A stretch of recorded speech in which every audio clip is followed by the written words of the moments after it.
UP board class 12 के प्यारे विद्यार्थियों, स्वागत है आप सभी का शिवम लेक्चरर में। गृह विज्ञान का पेपर है जो कि बोर्ड एग्जाम 2025 के लिए सबसे ज़्यादा इंपॉर्टेंट है, तो आप लोग वीडियो को पूरा अंत तक देखिएगा।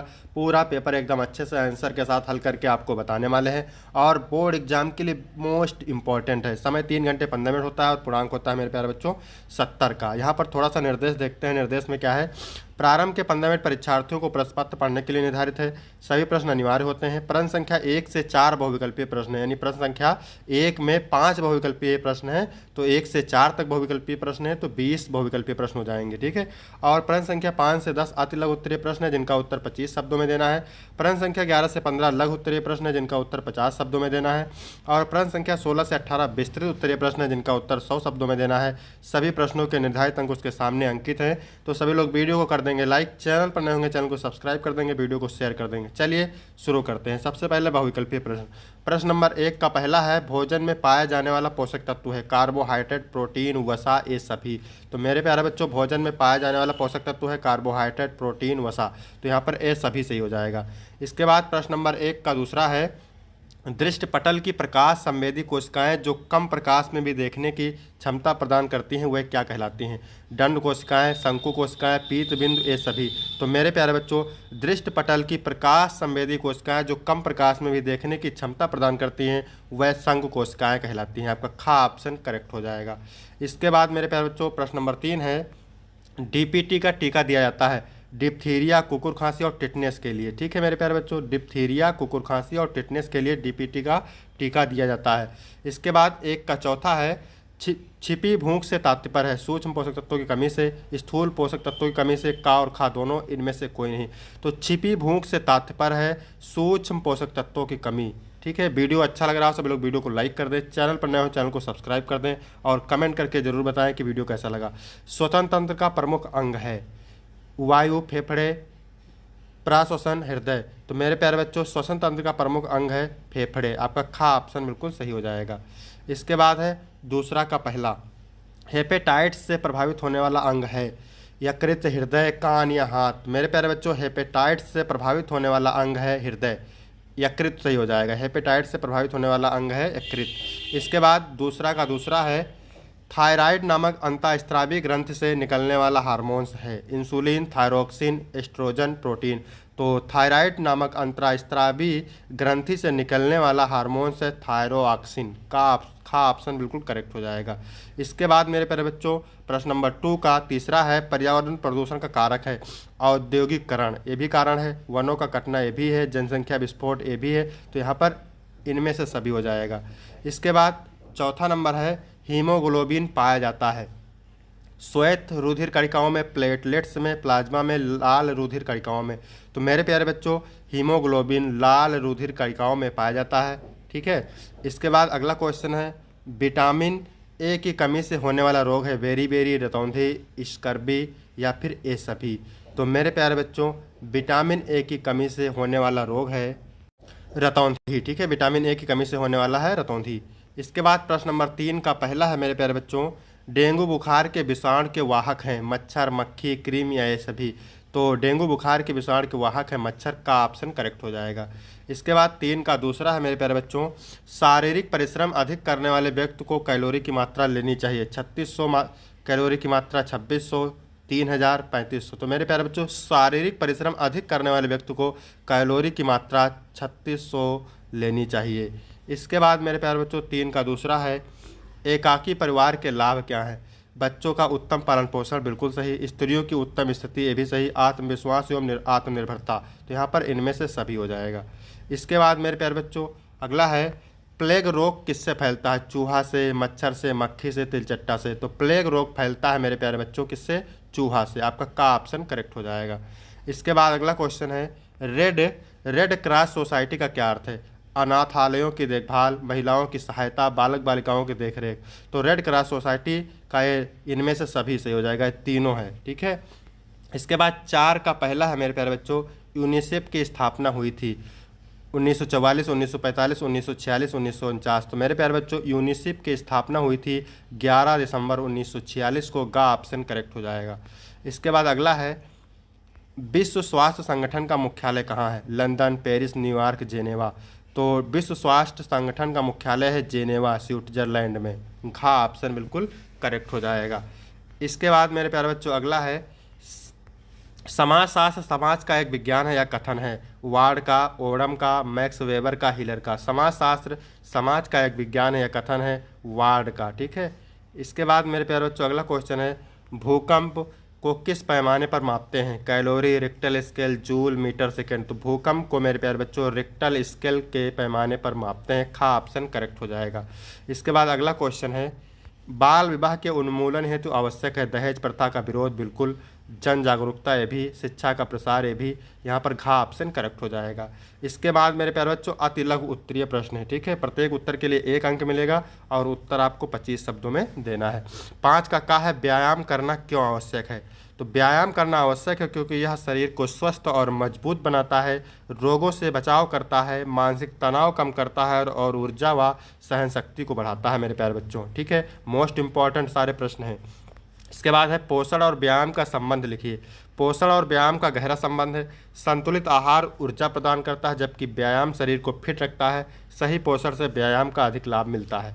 इसके बाद मेरे प्यारे बच्चों 6 का क नंबर है अतिसार के रोगों को कैसा भोजन देना चाहिए। तो अतिसार के रोगी को हल्का, सुपाच्य और तरल भोजन देना चाहिए जैसे ORS, चावल का पानी, खिचड़ी, दही, नारियल पानी और फलों का रस, ताकि शरीर हाइड्रेट रहे। इसके बाद मेरे प्यारे बच्चों अगला क्वेश्चन है पोषक तत्व क्या है। पोषक तत्व वह तत्व हैं जो शरीर के विकास, ऊर्जा और स्वास्थ्य के लिए आवश्यक होते हैं जैसे कार्बोहाइड्रेट, प्रोटीन, वसा, विटामिन, खनिज और पानी। इसके बाद मेरे प्यारे बच्चों 7 का नंबर है पारिवारिक मूल्यों से आप क्या समझते हैं। तो पारिवारिक मूल्य वह नैतिक और सांस्कृतिक सिद्धांत हैं जो परिवार के सदस्यों को आपसी प्रेम, सम्मान, ईमानदारी, सहयोग और जिम्मेदारी सिखाते हैं जिससे समाज मजबूत बनता है। इसके बाद मेरे प्यारे बच्चों अगला क्वेश्चन है बाल विवाह के दोष लिखिए। तो बाल विवाह से शिक्षा बाधित होती है, शारीरिक और मानसिक स्वास्थ्य पर बुरा प्रभाव पड़ता है, आर्थिक निर्भरता बनी रहती है और समाज में असमानता और शोषण बढ़ता है। इसके बाद मेरे प्यारे बच्चों 8 का नंबर है कानों की सुरक्षा के उपाय लिखिए। तो कानों की सुरक्षा के लिए तेज़ आवाज़ से बचें, ईयरफोन का अधिक उपयोग ना करें, कान साफ रखें, संक्रमण से बचाव करें और नियमित रूप से डॉक्टर से जांच कराएं। इसके बाद मेरे प्यारे बच्चों खा नंबर है संक्रामक रोगों से बचने के लिए क्या उपाय करना चाहिए। तो यहाँ पर मिस प्रिंट हो गया है, देखिए नहीं ठीक है। संक्रामक रोगों से बचने के लिए क्या उपाय करना चाहिए। संक्रामक रोगों से बचाव के लिए हाथ धोएं, स्वस्थ भोजन करें, टीकाकरण कराएं, बीमार लोगों से दूरी रखें, मास्क पहनें और साफ सफाई का विशेष ध्यान रखें। इसके बाद मेरे प्यारे बच्चों 9 का नंबर है मेरे प्यारे बच्चों पूरक आहार से क्या तात्पर्य है। तो पूरक आहार वह खाद्य पदार्थ या पोषक तत्व हैं जो संतुलित आहार की कमी को पूरा करने के लिए लिए जाते हैं जैसे विटामिन, खनिज, प्रोटीन, पाउडर, आयरन, सप्लीमेंट। इसके बाद 9 का खा नंबर है मेरे प्यारे बच्चों शिशु को दिए जाने वाले पूरक आहार के नाम। तो शिशु को दिए जाने वाले पूरक आहार में दाल का पानी, चावल का मांड, खिचड़ी, मसले हुए फल, सब्जी, प्यूरी, सूजी, खीर, दही और दूध शामिल है। इसके बाद मेरे प्यारे बच्चों 10 का नंबर है विश्व स्वास्थ्य संगठन क्या है। तो विश्व स्वास्थ्य संगठन WHO एक अंतर्राष्ट्रीय संस्था है जो वैश्विक स्वास्थ्य को बढ़ावा देने, रोगों से बचाव और इलाज के लिए नीतियाँ तैयार करती है। खा नंबर है बालिकाओं को शिक्षित करना क्यों आवश्यक है। तो बालिकाओं को शिक्षित करना आवश्यक है क्योंकि यह उनके आत्मनिर्भर बनने, समाज में समानता लाने, स्वास्थ्य सुधारने और राष्ट्र के विकास में योगदान करने में मदद करता है। इसके बाद मेरे प्यारे बच्चों लघु उत्तरीय प्रश्न है। ठीक है। उत्तर आपको 50 शब्दों में देना है और प्रत्येक उत्तर के लिए आपको 4 अंक मिलेगा। प्राचीन विधि से खाद्य संरक्षण के 4 उदाहरण। तो प्राचीन विधियों से खाद्य संरक्षण के उदाहरण निम्न है। पहला है सूर्य या धूप में सुखाना जैसे मांस या फल। इसके बाद है नमक में खाद्य सामग्री को डुबो कर रखना। तीसरा है ताजगी बनाए रखने के लिए खाद्य पदार्थों को गुड़ या शहद में डालना। चौथा दही, मक्खन या घी का संरक्षण करना। इसके बाद मेरे प्यारे बच्चों 12 नंबर प्रश्न है संदूषण एवं अपमिश्रण में अंतर। संदूषण और अपमिश्रण में अंतर यह है कि संदूषण में हानिकारक पदार्थ किसी तत्व में मिलकर उसे हानिकारक बनाते हैं जैसे प्रदूषण, जबकि अपमिश्रण में विभिन्न पदार्थ बिना रासायनिक परिवर्तन के मिलते हैं जैसे नमक। अपमिश्रण में पदार्थ की पहचान बनी रहती है। इसके बाद 13 नंबर प्रश्न है क्या कह रहा है विकास, संचार तथा पत्रकारिता का महत्व संक्षेप में लिखिए। तो विकास, संचार और पत्रकारिता का महत्व समाज में सूचना का प्रसार करने, जागरूकता बढ़ाने और सामाजिक मुद्दों पर चर्चा करने में है। यह सरकार और जनता के बीच संबंध मजबूत बनाता है, शिक्षा और स्वास्थ्य जैसे क्षेत्रों में सुधार लाता है और समाज में बदलाव की दिशा तय करता है। इसके बाद मेरे प्यारे बच्चों 14 नंबर प्रश्न है, बाल केंद्रित उपागम से क्या अभिप्राय है। तो बाल केंद्रित उपागम का अभिप्राय है कि शिक्षा और विकास कार्यों में बच्चों की विशेष आवश्यकताओं, रुचियों और उनके समग्र विकास को प्राथमिकता दी जाए। इसमें बच्चों के मानसिक, शारीरिक और भावनात्मक विकास को ध्यान में रखते हुए योजनाएं बनाई जाती हैं ताकि वे सुरक्षित और स्वस्थ वातावरण में बढ़ सकें। इसके बाद है 15 नंबर प्रश्न, क्या कह रहा है, बहरेपन के क्या कारण हैं। तो बहरेपन के कारण विभिन्न हो सकते हैं, जैसे जन्मजात, ठीक है, उम्र, जन्मजात बधाई, उम्र बढ़ने के साथ सुनने की क्षमता में कमी, शोर से होने वाली सुनने की हानि, कान में संक्रमण, अनुवांशिक कारण, चोट, दवाओं के दुष्प्रभाव या मस्तिष्क से संबंधित समस्याएं। समय रहते उपचार से इन समस्या को रोका जा सकता है। इसके बाद है विस्तृत उत्तरीय प्रश्न, ठीक है, उत्तर आपको 100 शब्दों में देना है, प्रत्येक उत्तर के लिए आपको 6 अंक मिलेंगे। तो 16 नंबर प्रश्न क्या कह रहा है मेरे प्यारे बच्चों, भारत के परंपरागत व्यवसायों का उल्लेख कीजिए। तो भारत के परंपरागत व्यवसायों में कृषि, हस्तशिल्प, कुम्हारी, बुनाई, लोहे और धातु का कार्य, बांस का निर्माण, शहद और दवाइयों का उत्पादन, हस्तनिर्मित वस्त्र निर्माण, खादी और सिलाई उद्योग शामिल हैं। इसके अलावा विभिन्न क्षेत्रीय उद्योग जैसे मिट्टी के बर्तन बनाना, लकड़ी का काम, आभूषण निर्माण, रंगाई और वस्त्र उद्योग भी परंपरागत व्यवसायों का हिस्सा हैं। इन व्यवसायों का भारतीय समाज और संस्कृति में महत्वपूर्ण स्थान है और ये ग्रामीण अर्थव्यवस्था को भी सशक्त बनाते हैं, साथ ही ये रोजगार को एक बड़ा स्रोत भी रहे हैं।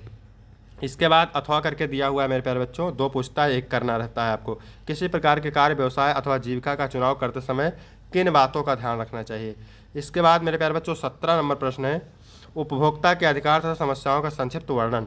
तो उपभोक्ता के अधिकारों में प्रमुख रूप से सुरक्षा, सूचना, चयन, प्रतिनिधित्व और न्याय की प्राप्ति शामिल है। उपभोक्ता को सुरक्षा का अधिकार होता है ताकि वह खतरनाक या खराब गुणवत्ता वाले उत्पादों से बच सके। इसके अलावा उपभोक्ता को सही जानकारी प्राप्त करने का अधिकार है जिससे वह अपने फैसले सही तरीके से ले सकें। उपभोक्ता समस्याओं में अनुचित व्यापार प्रथाएं, धोखाधड़ी, गलत बिलिंग, खराब सेवा और गुमराह करने वाली वैज्ञानिकों जैसी परेशानियां शामिल हैं। इन समस्याओं के समाधान के लिए उपभोक्ता संरक्षण अधिनियम और न्यायालय की व्यवस्था मौजूद है जो वे उपभोक्ताओं को न्याय दिलाने में मदद करते हैं। इसके बाद है अथवा करके दिया हुआ है मेरे प्यारे बच्चों, अतिथि प्रबंधन व्यवस्था में गृह व्यवस्था विभाग की भूमिका का वर्णन कीजिए। इसके बाद है 18 नंबर प्रश्न, क्या कह रहा है, भारत सरकार को समेकित बालक विकास सेवा क्या है, संक्षेप में लिखिए। भारत सरकार की समेकित बालक विकास सेवा एक महत्वपूर्ण योजना है जिसका उद्देश्य बच्चों, गर्भवती महिलाओं और स्तनपान कराने वाली माताओं के पोषण, स्वास्थ्य और शिक्षा में सुधार करना है। यह योजना 1975 में शुरू की गई थी और इसका मुख्य उद्देश्य कुपोषण, मृत्यु दर और अनमोल बालकों की संख्या को कम करना है। ICDS के तहत आंगनवाड़ी केंद्रों द्वारा बच्चों की पोषक आहार, टीकाकरण, स्वास्थ्य जांच, शिक्षा और माताओं को शिक्षा दी जाती है। इसके माध्यम से बच्चों के समग्र विकास को प्रोत्साहन मिलता है और महिलाओं को सशक्त बनाया जाता है। इसके बाद मेरे प्यारे बच्चों अथवा करके दिया हुआ है, भारत में सहायता तथा विशिष्ट सेवा एवं संसाधनों की कमी के क्या कारण हैं। तो यहाँ तक मेरे प्यारे बच्चों वीडियो कंप्लीट होता है। वीडियो कैसा लगा, वीडियो अच्छा लगा हो तो वीडियो को लाइक करें, चैनल को सब्सक्राइब करें और कोई डाउट हो तो कमेंट करके जरूर बताएं। फिर मिलते हैं आपको अगले वीडियो में, तब तक के लिए धन्यवाद।